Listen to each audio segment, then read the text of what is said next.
She said it like she was flicking ash from a cigarette. Careless, cold and final. I don't want intimacy because you're bad in bed. The words hung in the dim light of our bedroom, sharper than any slap could have been. I stood there in silence, trying to understand if she'd actually said it or if my mind was twisting something less cruel into something unbearable.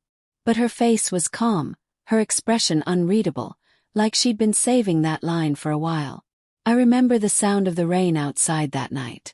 It wasn't heavy, just enough to patter softly against the window, a rhythm that didn't match the pounding in my chest. Bad in bed, I repeated quietly. She sighed, not even looking at me. Don't make this a big deal, Mark. It's just the truth. Maybe you should stop acting like it's some crime, to be honest. Something inside me cracked then.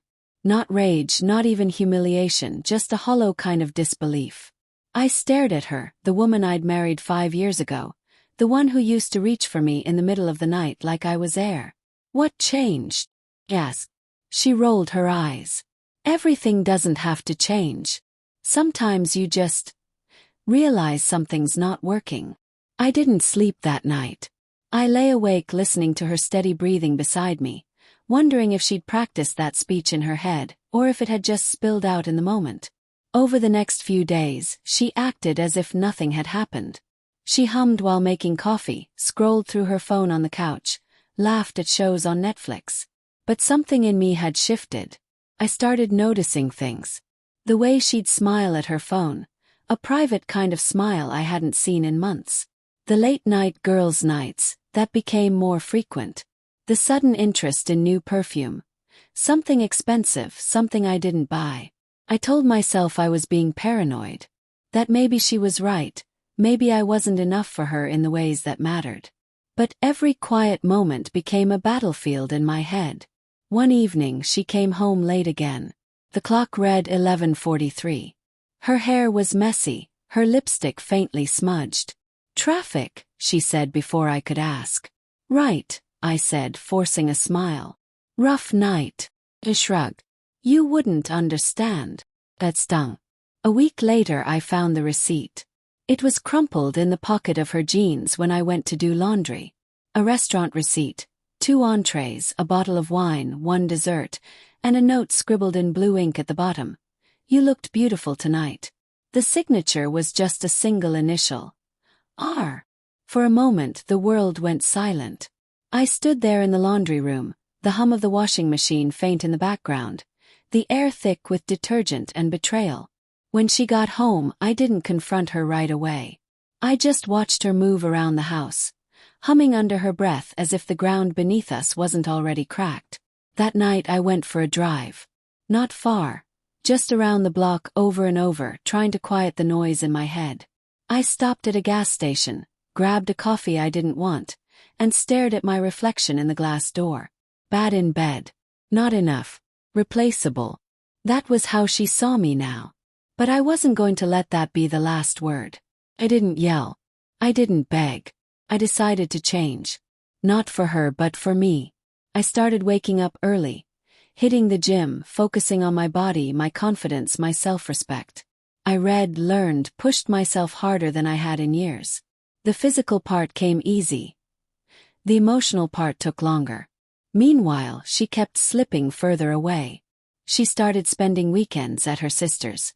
Always leaving in a rush, always coming back with that faint perfume that didn't belong in our house. I let her think I didn't notice. One night, about a month later, I told her I was going to visit a friend out of town for the weekend. She didn't question it, just said okay, and went back to scrolling on her phone. Instead, I checked into a small hotel near our neighborhood and waited. At 9:17 p.m., I saw her car pull into our driveway. And 15 minutes later, another car followed. A man stepped out, tall, clean-cut, wearing a white shirt I could see even from the shadows. He went inside. I didn't move for a long time. My fingers tightened around the steering wheel until my knuckles turned white. Then I took out my phone, opened the camera and started recording.